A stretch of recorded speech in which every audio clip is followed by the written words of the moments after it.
Bonjour à tous et bienvenue. On va parler de l'amour de ma vie aujourd'hui. Alors, contrairement à ce que certains peuvent penser, non, c'est pas les micmacs dans le foot, mais c'est le basket. Alors évidemment, on pourrait évoquer la forme exceptionnelle du Joker, le transfert du Barbu Arden et plein d'autres choses, mais il y a des gens qui suivent la NBA au quotidien et ces gens-là, ils sont bien plus qualifiés que moi pour en parler. Nous, on va parler de la NBA d'il y a 20 ans, la NBA des années 2000, celle avec laquelle ma génération des années 90, on a grandi. Parce que, je vais pas dire que c'était mieux, que c'était moins bien et tout, on a grandi avec, donc on a forcément une nostalgie particulière. Par contre, qu'est-ce que le jeu il a changé en 20 ans les gars? C'est-à-dire qu'à l'époque, en 2000-2001, t'as que 4 franchises NBA qui dépassent les 100 points de moyenne. Cette année, et l'an passé, t'en as pas une qui est en dessous des 100 points marqués par match. Aujourd'hui, le rythme est beaucoup plus grand, il y a de plus en plus de possessions, donc c'est pour ça aussi que les statistiques des joueurs sont en hausse. Mais en fait, le jeu, il n'y a pas que le rythme qui a changé. Il y a plein d'autres points, et on va en énumérer quelques-uns. Mais avant toute chose, la NBA des années 2000, quand tu as grandi en France comme moi, c'est The Halftime, c'est Canal+. Eh oui, parce qu'il n'y avait pas d'accessibilité. Je rappelle que Internet à l'époque, on était à son balbutiement, donc il faut attendre un peu le mieux des années 2000 pour que ça se démocratise avec la DSL et tout ça, et de pouvoir aller checker les scores sur NBA.com, qui était site référence, tu voyais les résumés highlights de 2 minutes, c'était exceptionnel. Mais quand t'avais pas tout ça et que t'étais au début des années 2000, bah t'avais la presse papier, Feu Basket News, qui à l'époque devait s'appeler Basket Hebdo, les mensuels de basket, et t'avais Canal+, avec Georges Eddy, le tonton, notre grand-père, notre oncle à tous. Et Eddie Halftime, qui était une émission du mercredi, moi j'allais avant l'entraînement, tu regardais, t'avais un résumé de match assez long, c'était genre match, t'avais des gros highlights, t'avais quelques portraits, c'était super, et t'avais des fois 1 ou 2 matchs en direct par semaine le soir. Et ensuite, quelques années plus tard, t'as eu NBA TV sur le câble, canal satellite de mémoire. Donc ça, forcément, ça a marqué toute une génération, c'est que c'était dur. Tu devais regarder l'équipe TV, et il y avait un bandeau d'informations qui circulait un petit peu et qui te mettait les scores, notamment des joueurs français. Et moi, je me demandais à ma mère de me noter le score, parce qu'à l'époque, je n'avais yeux que pour Allen Iverson, comme tant d'autres, j'imagine. Et donc, elle me disait, ah bah tiens, Philadelphie a gagné, etc. C'est comme ça qu'on avait les résultats à l'époque. Alors forcément, c'était tellement rare que les rares moments de NBA étaient super précieux. Et dans le même temps, dans les années 90, les jeunes des années 80 ont grandi avec la Dream Team et Michael Jordan, qui ont eu un impact considérable. Ben nous, quand on a grandi dans les années 2000, on a grandi avec la mondialisation du basket et ce qui a fait que ce sport est devenu planétaire, notamment à travers la NBA. Avant, les joueurs européens ou internationaux, ils étaient très rares en NBA. On peut se rappeler de Schrempf, on peut se rappeler de Sabonis, quel joueur. Alors il enchaînait les vodkas, les shots et les tirs, les passeuses, etc. avec la même dextérité. Et ceux qui l'ont connu en NBA, qui ont été jeunes, n'ont pas eu le prime de Sabonis qui en Europe marchait sur tout le monde. Quand il est arrivé en NBA, de par son physique et tout ça, il n'avait pas les mêmes qualités athlétiques. Mais tu avais aussi l'exceptionnel Petrovic, mort bien trop jeune, qui pour le coup avait un véritable impact aux Nets à l'époque. Mais autour des années 2000, c'est la génération Pau Gasol, Dirk Nowitzki, AK-47, Andrei Kirilenko et Tony Parker. Et Manu Ginobili aussi derrière. Ces mecs-là, ils ont tellement fait pour l'internationalisation, ce qui fait que pendant que eux ont grandi émerveillés par la Dream Team, Jordan, Bird et Magic, ce qui leur a donné envie de faire ça, eh ben, eux, ils le savent très bien. Les mecs comme Evan Fournier, Gobert et tant d'autres, ben, ils ont grandi avec eux. Et quelque part, ils ont montré que c'était possible. Et moi, je me rappelle, on a eu ensuite des mecs draftés très haut, comme Michael Pietrus. Pour un Français, il avait été drafté super haut. Boris Diaw avait été également drafté par Atlanta. Et chaque année, tu avais davantage de joueurs européens. Donc forcément, on assistait à l'ouverture à l'international. Alors certains disaient que le jeu devait un petit peu changer. Parce que croyez-moi qu'au tour des années 2000, tu avais des vraies purges aussi dans le jeu. Moi, je me rappelle des Knicks de l'époque. Alors, tu avais des bons joueurs. Tu avais Alan Houston. Tu avais Latrell Sprewell, ça dépendait. Tu avais Marbury, mais c'était quand même énormément d'isolation. Tu avais les Portland Trail Blazers, qui avaient une équipe à un moment donné de cas sociaux qui faisaient plus parler d'eux pour des frasques en dehors du terrain, excusez-moi, que sur le terrain. T'avais les Vancouver, qui étaient une nouvelle franchise, les Grizzlies, où c'était très compliqué. Mais de l'autre côté, t'avais aussi des bonheurs. T'avais les Sacramento Kings de Adelman, on aura le temps d'en reparler. Tu avais également ce fameux Philadelphie d'Allen Iverson, Dikembe Mutombo, Larry Brown, qui fait finale de playoff en 2001 contre les Lakers de Shaq et de Kobe. Et Shaq, c'est un autre tournant de la NBA des années 2000. C'est-à-dire qu'à cause de O'Neal, tu as une modification. Alors il faut imaginer qu'on restait sur une génération de pivots très talentueux. Hakim, The Dream, Olajuwon, mais là j'en parle avec un grand sourire. L'homme, on dit que Tim Duncan c'est Mister Fondamentaux, je suis d'accord, mais alors les appuis d'Hakim Olajuwon, cette merveille, cette dextérité pour quelqu'un d'aussi imposant physiquement, cette merveille de jeu d'eau au panier, oh quel joueur. Et de l'autre côté, Onyx, t'avais Pat Ewing. Mais je sais pas si on imagine les pivots des années 90. Ensuite, t'avais des mecs de très bon niveau, on peut penser aux Miami Heat de Zo Morning, mais on avait ensuite Shaq Shaq, c'était incroyable. Ça fait que les équipes devaient s'adapter à Shaq et tu ne pouvais presque pas gagner un titre NBA, c'est ce qu'on disait, si tu n'avais pas quelqu'un qui pouvait un petit peu l'arrêter.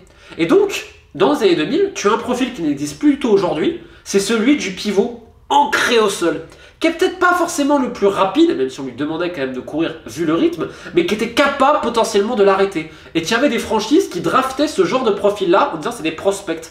Moi je me rappelle par exemple de Desagana Diop, qui était un jeune Sénégalais très grand, très imposant, qui avait été drafté je crois par Cleveland pour essayer de répondre un peu à ce profil-là. Et donc tu avais des mecs comme Evan Johnson à Milwaukee, qui ne marquaient quasiment jamais, dont le job était de prendre des rebonds, mettre des gros écrans, mettre des parpaings, venir en aide, etc. Tu avais ce profil de grand défenseur, dont Ben Wallace, quelques années plus tard, avec les Pistons, dont ils seront champions en 2004, sera un peu l'un des symboles.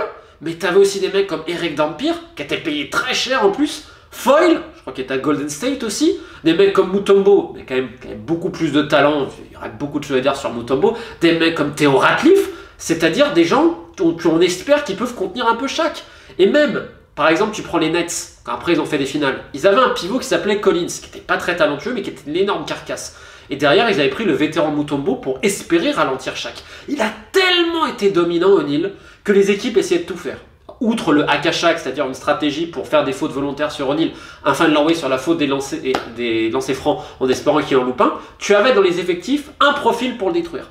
Ou du moins essayer. Et c'est-à-dire que tu avais beaucoup de mecs à plus de 2-10, des Terry McCulloch à Philadelphie, des Matt Geiger à Philadelphie par exemple, qui étaient quand même pas non plus des poètes, même si Geiger avait un bon tir à 4-5 mètres, on va quand même, pour les puristes, ils se rappelleront.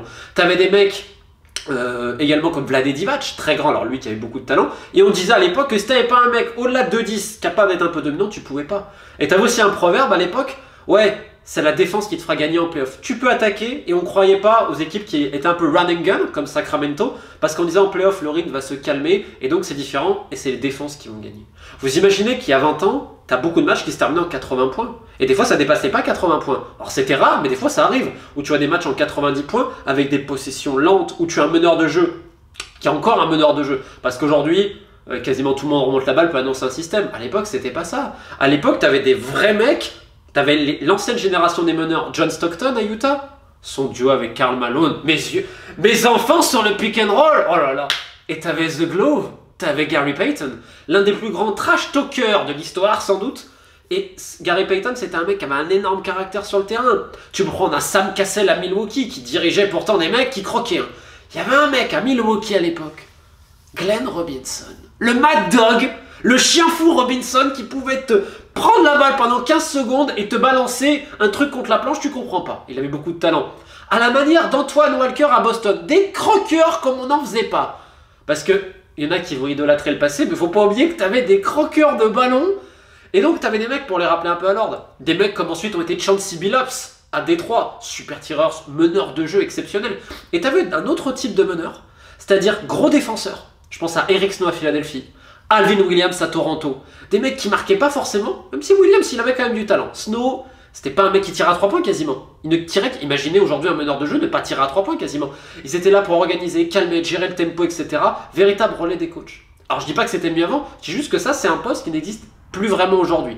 Alors ça n'empêchait pas quelques meneurs fantasques, croqueurs à la Marbury, dont j'ai adoré plein de choses évidemment, mais tu avais encore des mecs très disciplinés, très carrés, qui pouvaient avoir des stats de 6-7 points par match et 5 passes en quasiment 30 minutes.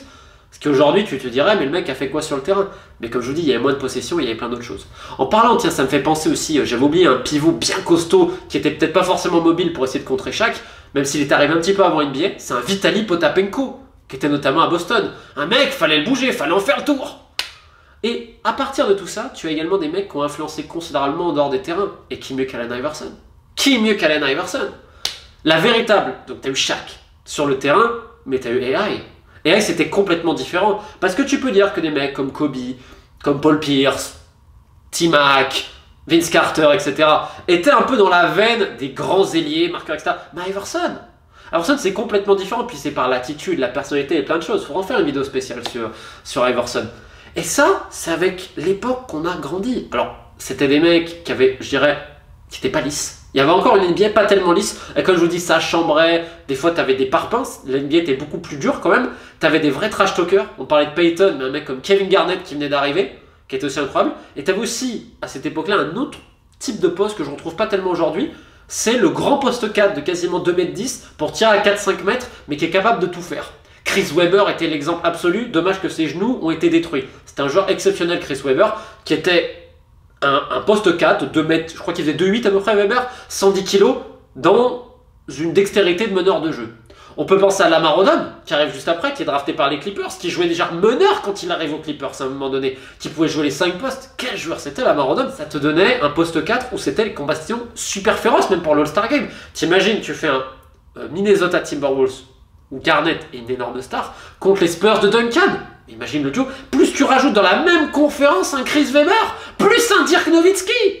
Mais attends, mais c'est quoi? La conférence Ouest sur les postes 4? Mais c'est un délire. Bref, tout ça pour dire quoi? C'est que la NBA des années 2000, c'est pas qu'elle était mieux ou moins bien, c'est juste qu'elle était différente et que dans les différences, tu avais Shaq qui a complètement bouleversé le panorama. T'avais Iverson qui l'a bouleversé également à sa manière et l'influence qu'il a eue est toujours d'ailleurs présente aujourd'hui. Quelque part, la NBA d'aujourd'hui est l'héritage de certains mecs comme ça, ou d'un certain Gilbert Arenas, de l'agent zéro, qui écrivait un blog sur NBA.com qui était aussi barré que lui sur le terrain, mais t'avais aussi encore les reliques des années 90, avec des mecs qui étaient là vraiment pour défendre sur un jeu plus lent, etc.